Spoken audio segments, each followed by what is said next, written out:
So we're here today with a very special guest. It's a friend of mine going back to, we think, maybe 2003, named Mike Retasket. And Mike's one of my favorite people because he may not know how much he affected people when he came out to Concordia University all the way from BC to do sort of a week of activist workshops under Concordia's summer program or School of Community and Public Affairs. And it was a really special time when a lot of activists from all over the country were coming and converging and talking and giving workshops. And Mike, I'll probably cry even saying it now. Anyway, I hadn't had an experience like this ever. And Mike stood there before the whole lecture hall at Concordia, and he just said, "I'd like to thank the Mohawk for the land that we're on right now." And I just started crying. I didn't really understand why that was so powerful at the time, and now I do. I'm a lot more, experienced, but it just hit me in the heart that somebody was acknowledging these people and something that was bigger than just, it's hard to say what you'd call that, but in the English-French debate, that it's all just about that, sitting there in Quebec. And so I had to take his storytelling class. And I'll also never forget that. I've told people about it before too. We sat there and he would smudge us in to the circle, and then he talked about a tree. I don't know if you remember this. Anyway, you talked about a tree that was important to you. And for about 2 or 3 hours, everyone was talking about trees that meant something in their lives. And it was really just a beautiful experience. And he's also just been really sweet to me in private too. Nice things you've said along the way. It's your wisdom. And Mike's a guy who walks his talk. He's a former chief of the Bonaparte Nation in BC, and now works for Indigenous Tourism Board. And he does ceremonial dance, and he's a pipe carrier, and he does storytelling circle. But he's also a guy who used to, block the roads if necessary. So I really have a lot of respect, for you. So I'm so glad you're here with us. So welcome, Mike. Thank you, Catherine. It's always good to cross paths from time to time with you, and I see some of the great work that you're doing as well. It's really touching to see that the care that you share with the people as well. Oh, thank you. It's good to be here. Thanks. So we're gonna dive into this hot current topic that I think is going to be the story of the year, the story of the summer, is the Wet'suwet'en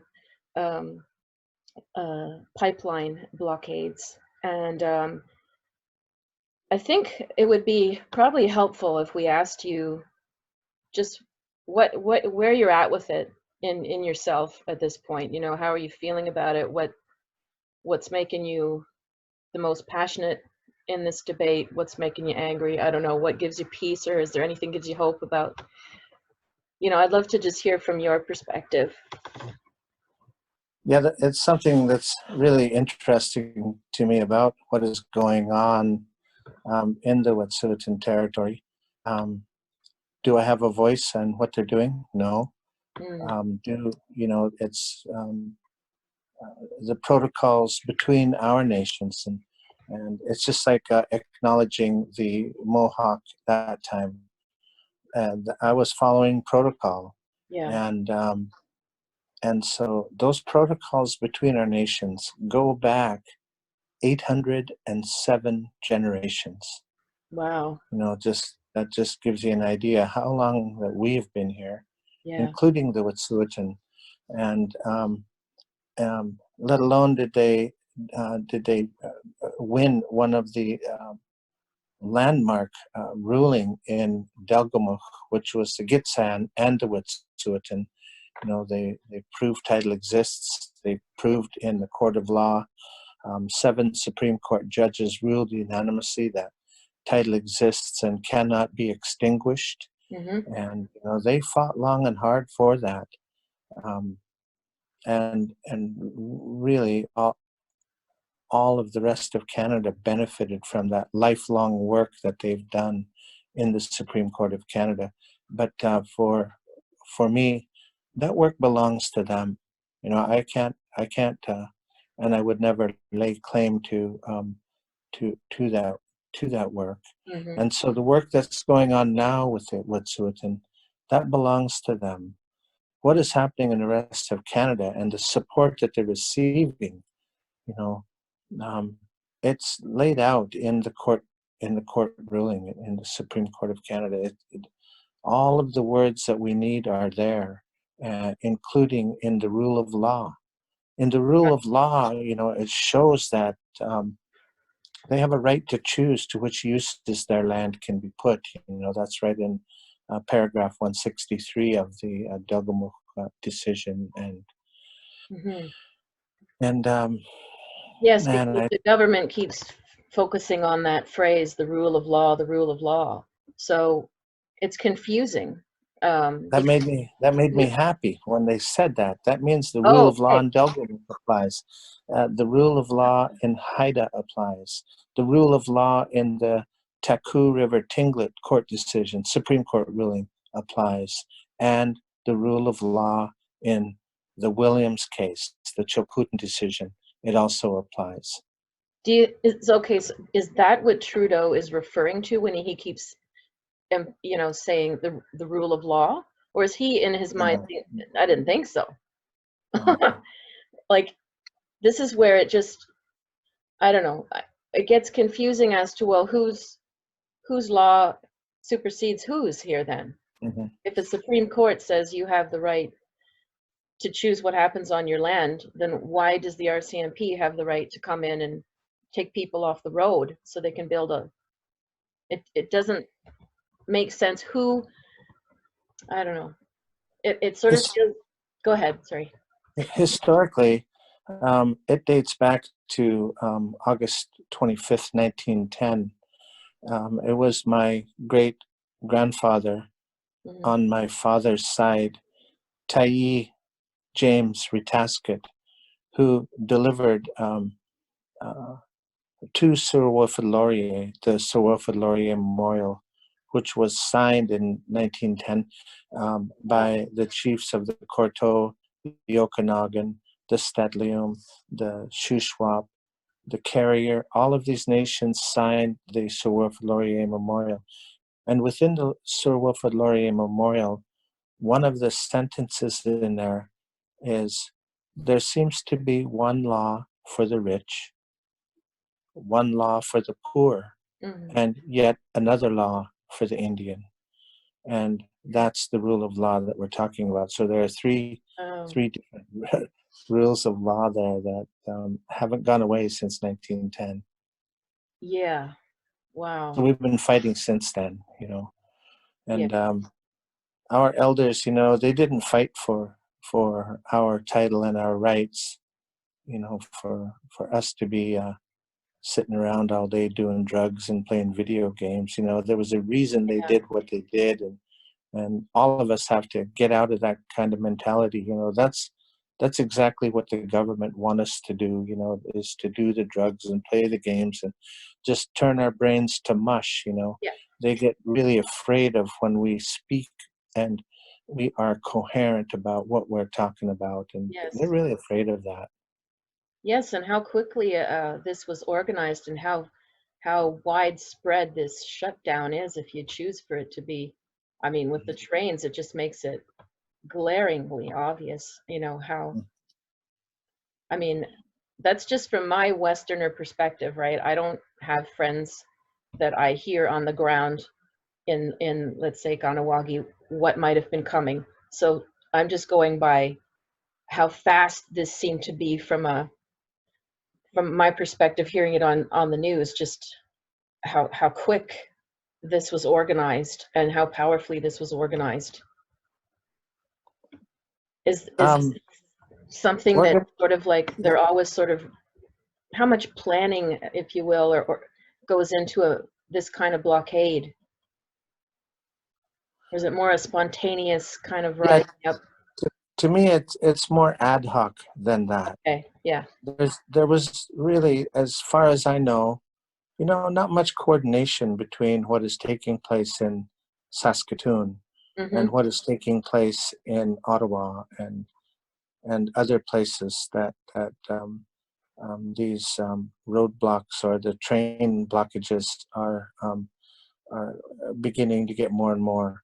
It's just it is like with the ruling of our title and our rights. Mm-hmm. It's so easy to brush that aside. Oh, that doesn't mean anything. We can just put that aside. And so the issue of title and rights, which has simply gone unaddressed for many, many decades and centuries Yeah. now, it's almost like there's a ghost in the room, Yeah. and the ghost is title, and the ghost are our rights. And Yes. every once in a while, the ghost raises its head, and then Yeah. that's what we see happening, because that's one of the only ways that we can really, I guess, take a stand. And Mm. it's too bad because of that. People go out on the front lines and risk their personal freedom, and Yeah. uh, Yeah. risk being criminalized and even jailed. Yeah. It happened in Delgamuukw. It happened in Oka. It happened in um, Wounded Knee. Mm-hmm. It's just sad the way that it's unfolding like that. It Are you never had. worried? Are you worried it's going to be? This is what we're in for over the next while. It's already happening. Yeah. The arrests are happening, and people Yeah. are being fined and court appearances. And Yeah. if they don't show, then they're in deeper trouble. And it's not easy to make it to court. A lot of times it's winter time still here, and even traveling, or some people don't have a car. They've got to hitchhike to court and that, and it's just, I don't know. It's just really sad. That's right. It's another way they try to get you. You couldn't get to Hmm. court on time. Yeah. Oh, wow. Yeah. One thing that really struck me, just like I was saying, that moment that you acknowledged the Mohawk all those years ago, when I was listening to the news, it was last week, somebody said, reconciliation is dead. Oh yeah, it is dead. That hit me like a punch in the chest too, but it just felt very true. It felt like Hmm. a relief in a way that someone said it. Because, Hmm. I think we've talked about this so many times, maybe in our workshops at Concordia, but it can be difficult when you're on my end of where I'm a white woman and I was not aware of the privilege I grew up in. And then how do you sort of acknowledge that? Um, it's tricky. And so part of me, I guess, was walking around knowing that a lot of the government gestures of reconciliation, or the commissions and stuff, it's like, okay, you're apologizing in Parliament, okay. Does it mean everyone has water yet? Does it mean does it mean like their lives are better? No. So, but it's like we're so used to um, maybe just being cynical. We're so used to being cynical that it felt sort of good to me to hear somebody say, no, reconciliation's dead. And then a guy today, I had his name, Jesse Wenty. He was interviewed on CBC and he said, never existed in the first place, this reconciliation. Yeah. Do you feel that way? Um, I think my point of view about reconciliation is, who's got to do the reconciling here? It isn't us. Yeah. So Yeah. for it to happen, we all have a lot of work to do, and we're all here to stay. So we have to figure that out.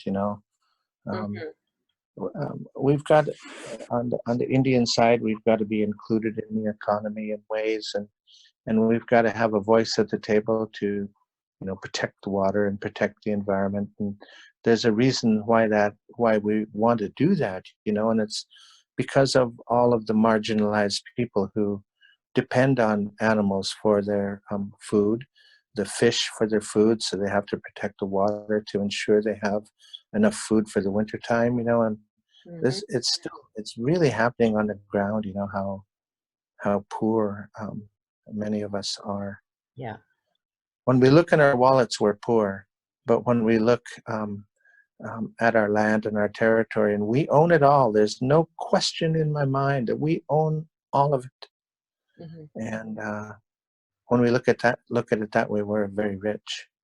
Mhm. And the government is totally after extracting it as many of the resources as quickly as they can, as cheaply as they can, Yeah. and like with the pipeline, those guys want to put it in as quickly as they can and get out of there because there's pushback on it. Are they going to do a proper job doing it, or is it just going to be a rush job? And then Exactly. the threats come from there. So, Yeah. oh man, Yeah. gonna, Do you, deep down in your gut, do you feel that these pipelines will succeed, or do you think it'll be something that we're just fighting for a very long time? well, it depends who you're asking the question to. For the big oil companies and big business, it will succeed. For the Indians who own the land, it won't succeed because they won't see the benefits. And even if they do, the upper echelon of leadership will be in control of those funds, and Hmm. they'll be the ones that really benefit. And the, the the poorest and the most marginalized people will never see benefit from a pipeline. Yeah. So maybe we could get in a little deeper into like what's going on within the Wet'suwet'en territory itself, because I had to research this a little because it wasn't clear to me. The news presents it as if there's hereditary chiefs, but they present it like, but there's hereditary chiefs who have signed on to the pipeline, and they make it look like it's sort of more 50-50 than I think maybe it actually is. Am I right? There's band councils within the territory but the hereditary chiefs, don't they sort of supersede that in terms of who would have influence or say? Or Yeah, it's really interesting how the Department of Indian Affairs, they will recognize the elected leadership. Mhm. They'll recognize their voice. The Department of Indian Affairs will. But really, their voice only goes as far as the reserve boundaries. Yes, they do have traditional territories in which they have a say, provided they're able to attain um, deep consultation, and that's laid out in the Delgamuukw court case. Um, there's a matrix there, mm, and within the matrix that determines whether deep consultation kicks in or the consultation checkbox has been achieved, and um, it gets really complex. So for so the hereditary chiefs historically have a voice over all of the land, right, but the way that the Wet'suwet'en have organized themselves, and there are clans. Now yeah, I'm not sure of who is who, but I imagine there would be a frog clan and a bear clan and a right, wolf clan and that type of thing, and they would only in the hereditary system, and they would only have a voice in those areas. And I've seen the maps yeah, of those areas, beautifully done, and they're all in their language and everything. So it shows that they've been using that for generations. But a wolf clan or a frog clan would never comment on the bear clan.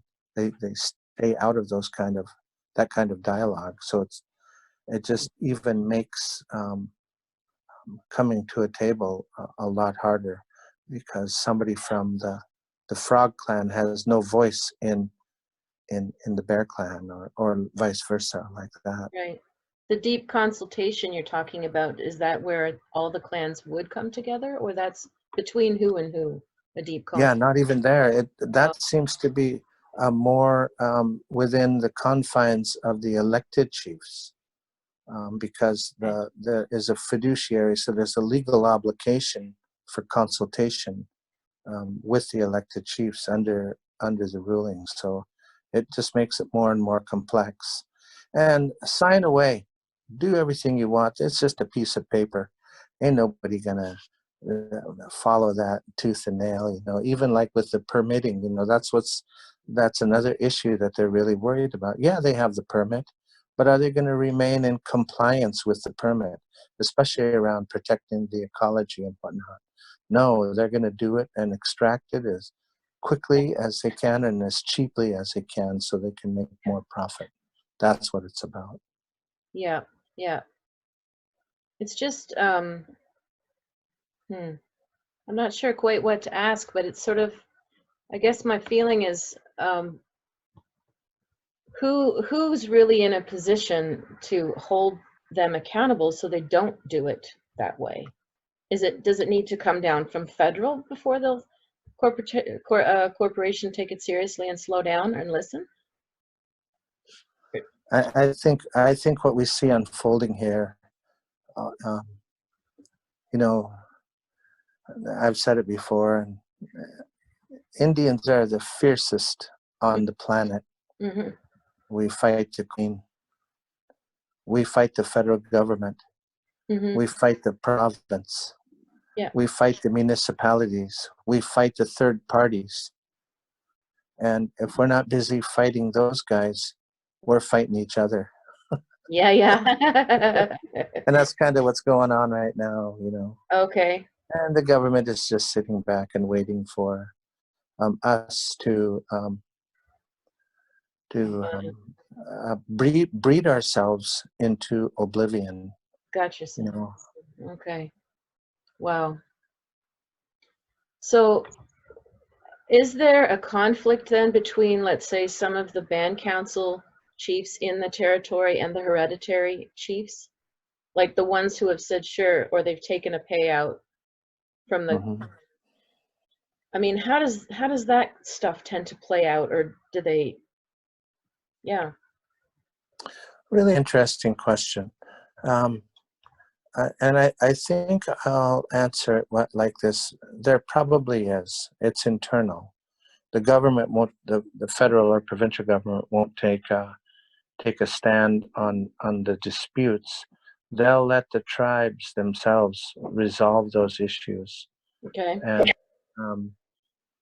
again, that could take years and years and years. Mhm. So one of the things that I've always liked doing, and I learned this because I wanted to fight for it all myself when I was in leadership, um, is that for sure, be as tough as you want on the issue, but by God, be nice to people, be nice to a human being.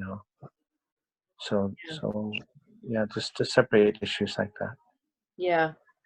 Well, it has been reassuring to hear some of the brief coverage where you know, Trudeau has at least seemed to say you have to have consultation and it has to be calm. And I don't know, we sure wouldn't have heard that if Scheer had got in or if Harper was still here.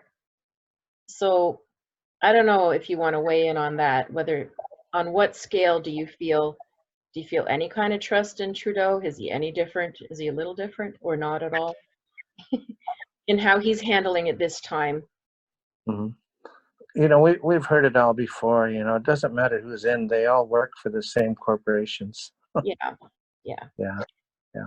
yeah. No, I know. I guess I'm just trying to figure out whether he um, will try to make this a little more peaceful than at the end of a gun than other leaders would. You know? Yeah, in my mind, he's not doing a very good job, and he's lost trust, Yeah. and that's one of the things. It's a formula that I've used for many, many years. It's trust equals performance over time. So once you lose that trust, it's going to take generations for it to be restored again. Yes.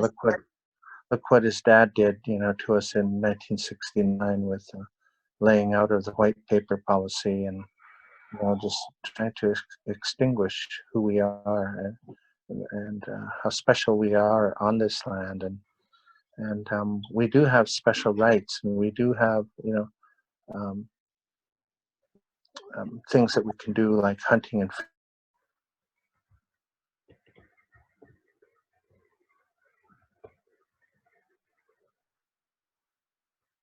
fishing in Canada. Tooth and nail for that back in the day. Yeah. Well, I can't help but think, there's a parallel in a way to the Me Too movement, because if I'm, broad strokes sort of pattern here that I sort of feel is, you know, when people who are not being taken seriously, no matter how nice they've said it, no matter how many courts they've tried to go to and they're not believed, right? Mm-hmm. When they're dismissed on superficial grounds, and then for whatever reason, somebody does this little Me Too and opens the door, and people are willing to have conversations, and now people can talk, and now people are being held account. And I feel like obviously it's different in many ways too, but there's still something parallel about like this process of rising up. We've tried everything here, now what do we got to do for you to take us seriously, and then to be it's the whole thing where like in standing up for yourself you can become re-victimized. Wow. Yeah, I know. Sorry, it's like Uh-huh. Hmm. With something like that, I'm glad that the movement happened, and it's still occurring today, and it's raising that awareness about those families that are losing family members on the Highway of Tears here. Oh my And God, yes. the Highway of Tears, it travels right through the Gitxsan-Wet'suwet'en territory on Highway 16 for decades now. Yeah. Um, People have been going missing, Yeah. and um, I think there are still people going missing, but if there are, it's moved to a different area. I know that some went missing down in Kelowna, which is quite a ways further south than the Highway 16, Mm-hmm. the Trail of Tears. So it's still happening, and now that the Me Too movement is coming, we find out it's happening all across Canada. Yeah. A lot of it happening in Alberta.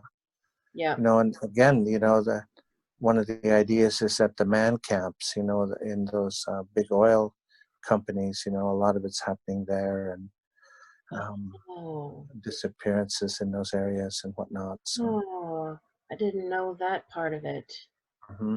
Oh, They put up these man camps, so there's some, they move in a bunch of trailers that people to go live in, so they can stay on site and work, and right. they literally become mini cities, and And they're many supplying their needs by kidnapping. many cities of men. So Wow. I didn't yeah. know that. And how many of like is this how many of these exist? How big are they? These man cities? Oh yeah, they're huge. 10,000 people. God. Yeah. Mm-hmm. Oh my gosh. Okay.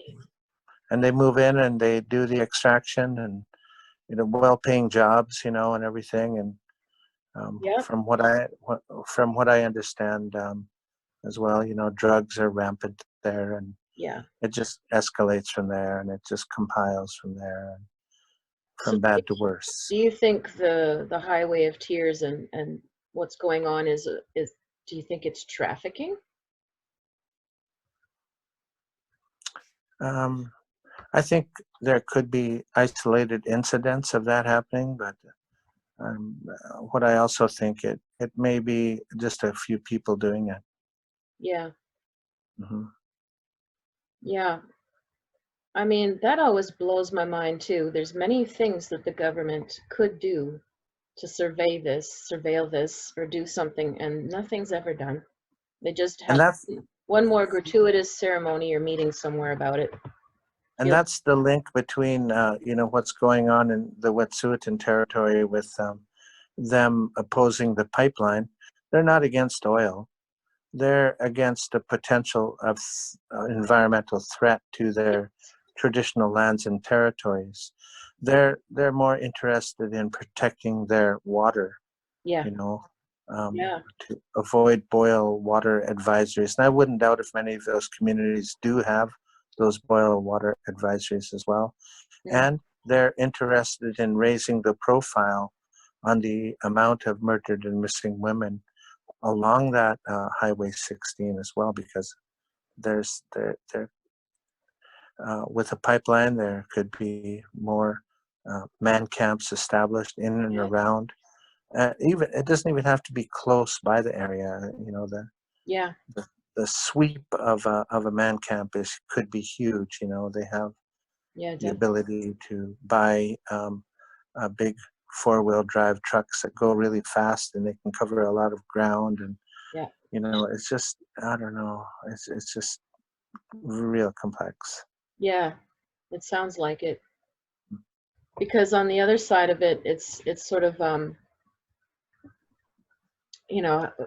hard to say what are women and girls out there supposed to do to protect themselves more, or can they? Mm-hmm. It's exactly the classic deep imbalance in our society. mm-hmm. When women are not safe. It's been going on for since the beginning. Yeah. Since the beginning of time. Yeah. It just so happened that God was a man, and so God created everything, and therefore he owns it, and he can do with it whatever he chooses, and that includes Mother Earth. Yeah. And man's association with Mother Earth has been a very destructive relationship between our Mother Earth and what man has done to it. Yeah, I sort of feel that some of this goes back to Renaissance Europe. When you start to get a bit of the individual, or secularism, or somehow man is above animals. Mm-hmm. Animals are objects to serve us. And it's just like centuries later, it gets to this where we're running out, where there's just enough destruction. Mm-hmm. For a long time, it's like they just take, and everything's an object. And there's just some fundamental sick thinking going on with that. That I think, yeah, you agree? Well, yeah, I do. Centuries old. And it's really hard to know how to help people heal that broken relationship with nature unless their needs are completely deprived. So there's a side of me that always has empathy for everyone, like the guy who can't get to work, or his business will shut down because the trains are not running. I feel for anybody who's scared for their livelihood, or scared they won't have enough food coming into their town, or whatever. I get it. But on the bigger picture, I feel like, and I was telling my mom, even, maybe everything's for a reason too, Mom. Maybe people start to think about getting things locally. Maybe it'll force people to think about cleaner energy. If you don't have everything you need, just gobble gobble. Yeah, no kidding. Yeah. Yeah, but it's like a scary wake-up call. Like, I think if people do wake up to that, there would be like a wave of panic in a lot of people who haven't learned to have that relationship. Hmm. Do you think? Yeah, branded. I'm guilty. I'm branded. Because I like those kind of comforts, right, in my life, Sure. and I work hard for that and whatnot. And Yeah. um, here in BC, I haven't been disrupted by any of the roadblocks or the Okay. ferry blockages and everything. And Oh, they blocked the ferry? Okay. Didn't yeah, hear. they did. Yeah, yeah, between Vancouver Island and Well, that's huge. I remember how big that ferry is. yeah, Wow. Yeah, well, I think over here in Ontario, um, it seems to be in Belleville where they've got the strongest alliance with, I think the hereditary chiefs even came out there yeah. last week. And I Hmm. mean, you block Belleville, you block the whole corridor between, all the shipments from China and Montreal going to Toronto, Windsor, whatever. Like and I'm just thinking, oh my Lord, like, if this continues all summer, there's going to be truckers finding alternate routes and people screaming about that, and it's going to be messy.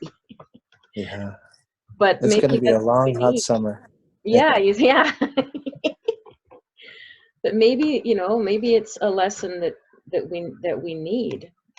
Like sometimes a lot of people, they can't have empathy until they're in the other person's shoes. So, oh, you don't have your supplies quickly, eh? Hmm. Oh, Yeah, it comes down to our title and rights. That it has to be addressed. It has to become legally defined. So we both are, however many sides there are to this. yeah. Um, So what would that look like from the outset? Like what do mhm, would it be a matter of granting each territory more rights or a place at the table officially? Uh, mhm. would it be an expansion of land from what's there, or do you know what I mean? What do you think it would actually look Mhm. like? Um, the chiefs in 1910, um, and their words they still prevail today, and they still mean the same. I encourage you to go look at the Sir Wilfrid Laurier Memorial. Okay. Okay. Yeah. Yeah, so they did say that, they're willing to share half, and you asked me before that, what do I think? And I can't Mhm. move. I can't. They worked hard for that, and they fought hard for that, and that position hasn't changed in British Columbia since 1910. Mhm. So imagine what that would take for My us to Lord. actually get half. It ain't happening, but I'm not giving Yeah. up on it. I'm still fighting for it, and that Yes. type of thing. Yeah. But that's where I just, ever since Concordia days, I've thought so much about change. That's all we talked about was how does change happen? And I guess over my years, I've come to feel that there's the ideal and there's the goal, and you don't give up on the goal, but you have to start to be happy with the little steps that mean something. And I'm just wondering, like, what would be a step that would mean something, even if it's not, here's your half yet? What do Mhm. you think would be something we could see in our lifetimes that would be a meaningful step? Yeah, like the Me Too movement and that type of thing, and finally this day and age of reconciliation, leadership are acknowledging the traditional territories they are on, Mm-hmm. and it has far-reaching implications there too of the commitment that the Indians have shown to not let it slide. We have to fight for this. These are our lands, and they were a direct gift from creators. We have to keep them, and we can't surrender them, and we have to take measures and steps to ensure that um, we haven't ceded any of our territory and those type of things. Mm-hmm. Um, it's not Yeah, easy. I read something somewhere that it's pretty much mainly in BC, right? That there's the most unseated lands Yeah, compared you to. see, So maybe you can explain that a little bit, how it's different in BC than other provinces for All right. other areas. So in 1763, um, King George made a statement in which he stated that all Crown land shall be held in trust for the Indian people. Right. And that became the royal proclamation. So King George made a proclamation that all Crown land is to be held in trust for the Indian people. Yes. But old King George, he didn't know how much land existed beyond Manitoba. Ah. Since that time, Manitoba and Saskatchewan and Alberta have all negotiated treaties. But in British Columbia, we haven't. Now there have been a few treaties signed, but the majority of the Indian tribes in British Columbia have not agreed to and signed a treaty away. So we haven't modified the title that King George was talking about. Ah. Okay. Okay. That's I why get we it. still claim that we own all of it. And Gotcha. so then in 1982, um, the Constitution of Canada enshrined Section 35, that title exists and cannot be extinguished. And then with the court ruling in Delgamuukw in 97, Haida in 2004, the Mhm. Taku River Tinglet in 2004, and then the 2005 ruling in Chilcotin.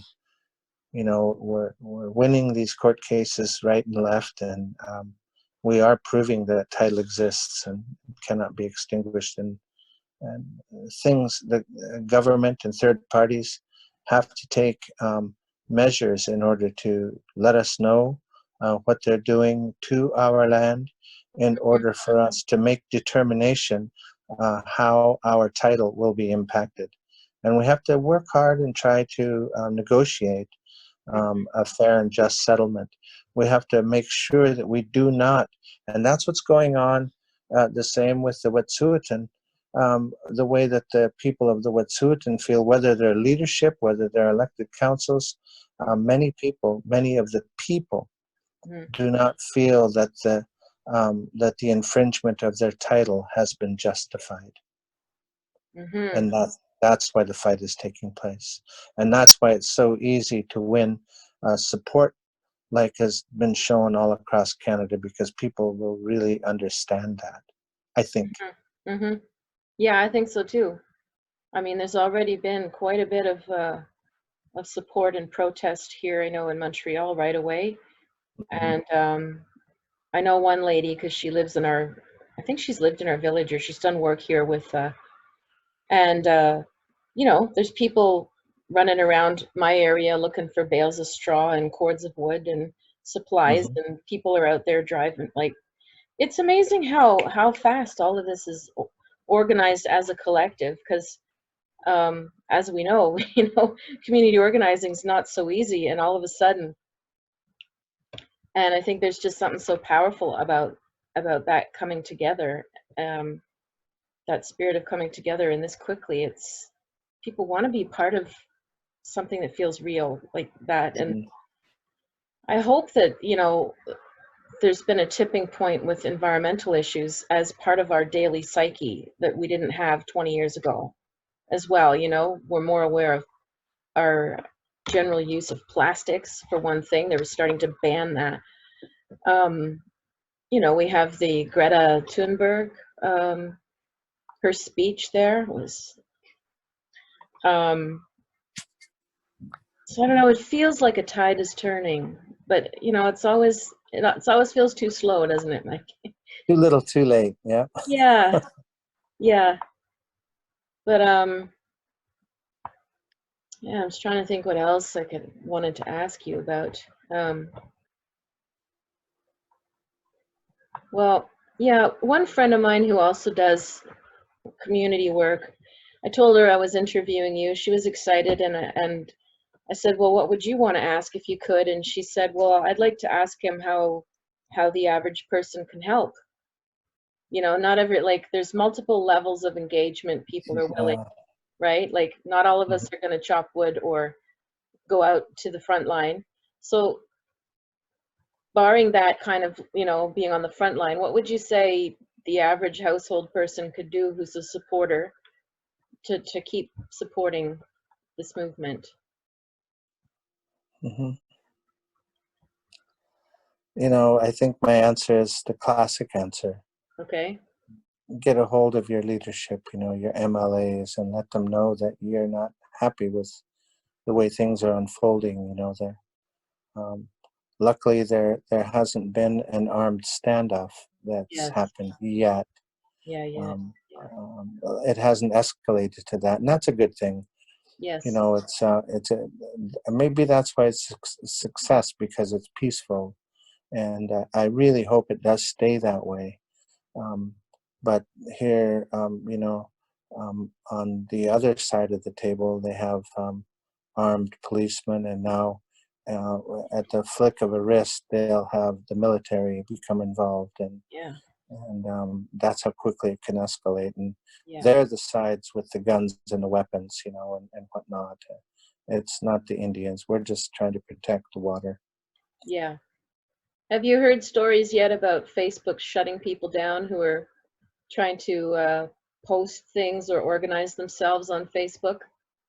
Because I know a lot Um, of people who do different things and they just get barred and silenced all of a sudden. Things get taken down. mhm. um, if it's happening, I haven't seen it. I haven't experienced it myself.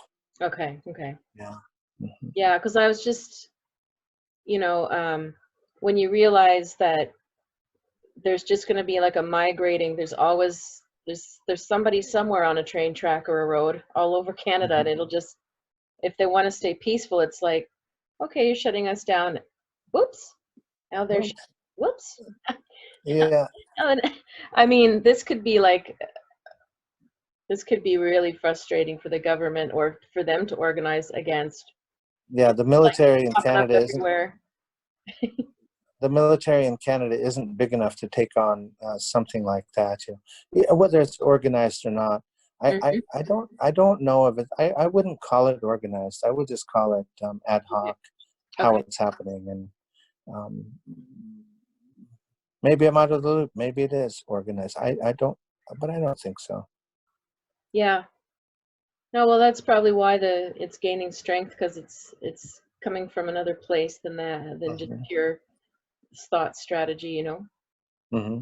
But it's anyway. For me, this gets back to what we were saying before we even started the interview. Talking about the workshop with what was Brian's last name again? It's the Social Justice Committee, wasn't it, in Ottawa? Who did the Taoist workshop? Yes. Remember Uh-huh. Brian's last name? Anyway, you know, reading the Tao and just discussing like the differences between masculine and feminine energy in general, not that you have to be all male or all woman, to have, like, those are just forces in the universe. And I find, like, whether it's Me Too or whether it's First Nations, the way that everybody's just sort of, somehow things happen, and that's, to me, a more feminine principle, feminine energy. Like, it's sort of an intuitive, you know, way that things just sort of come about, or like there's a peace with things being chaotic, but somehow it happens. That the other side is really not comfortable with. Just another theory of mine. I don't know what you think I, about I yeah. I think I understand, and how things happen. There's so much going on, especially like I talked about it today, and it's the social media thing, and how quickly a bad tourism experience can explode in social media and whatnot. And I told the story that I had a hell ride from the Campbell River Airport to my motel room here in Campbell that. Oh, River, and so the first thing I did was went on social media, and I have about 2,600 friends, yep. and I told them, man, hang on, What was so bumpy about the ride? Oh, just the car was dirty, and Oh, I'm a yeah. tourism guy, so I Yeah. have expectations, and the car was dirty. The lady was really rude. She was dropping a language that I didn't care to hear. I Oh, just came from a long wow. day of travel myself, and I was tired and I was stressed Yeah. and fearful too, because I didn't know where I was going, and Yeah. then she asked me where I was going, and I said I don't know, but I'll check my emails. So I was scrolling in the back of the vehicle, scrolling through my emails Mm-hmm. to find the address, and I couldn't get it fast enough for her. She became really impatient, and it just escalated Oh man. there. Oh no. Yeah. Do you find they're worried at the tourism board about what's going on? Are they worried it's going to adversely impact tourism with the roadblocks, the train blockages? Mhm. Tourism must be freaking out if they blocked a whole ferry. I Um, think I think they're really careful about taking a position on anything like that. yeah. Um, some of the things that we do in the tourism, especially the work that we do with Aboriginal tourism. Finally, we got our foot in the door, and are Mm, seeing benefit in the community. I work for one group, and there are 39 First Nations communities in that corridor. And, mm, in a sense, in a gentle way, we kind of have buy-in from all of those groups, in the work that we're doing to support them, to advocate for them and whatnot. So I think to take a position, I don't know. I don't think they yeah. would. Okay. Yeah. Yeah. Yeah. Well, that's diplomatic of them not to take a position then. Hmm. Yeah. Here, you probably heard our silly premier today dropping some sort of opinion that there could be AK-47s over at Oka or over, and so people are extremely offended that he's just casually saying that they have these level of assault weapons. Yeah. I mean, I'm used to that here in Quebec. We're sort of used to like everyone's careful, careful, and then someone like Parizeau or a Hmm. Marois, they all just end up doing that eventually. They just say Hmm. something so toxic. So anyway, it sounds like it's Yeah. a little more careful out where you are. I don't know. If there are AK-47s in your area, um, unlike the RCMP and the military, um, those AK-47s that may be there that you're talking about, our fingers aren't on the trigger like the military and the RCMP. They have their fingers on the trigger, and their weapons are pointed directly at us. And Yeah, that's a thing. yeah, yeah. Well, even mentioning something like that still puts people ready and on edge and feeling they have a right to be more violent. So it's, Hmm. comments like that just so ignorant that escalate things Hmm. for no reason. Yeah. Yeah. Hmm. Is there is there anything you'd like to share that to wrap things up? Like, Yeah.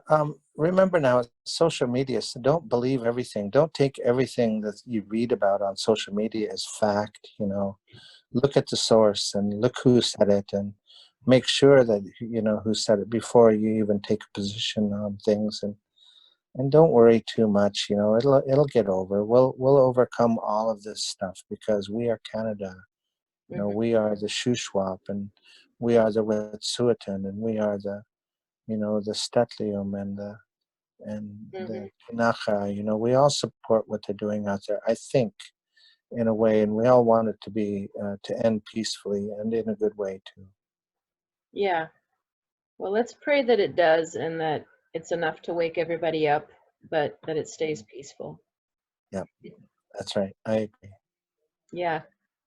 Thank you so much, Mike. It was really great to talk to you after so much time, and you always just bring this wisdom feeling to the depth and wisdom to the table. Thank you. Thank you. Hmm. All right.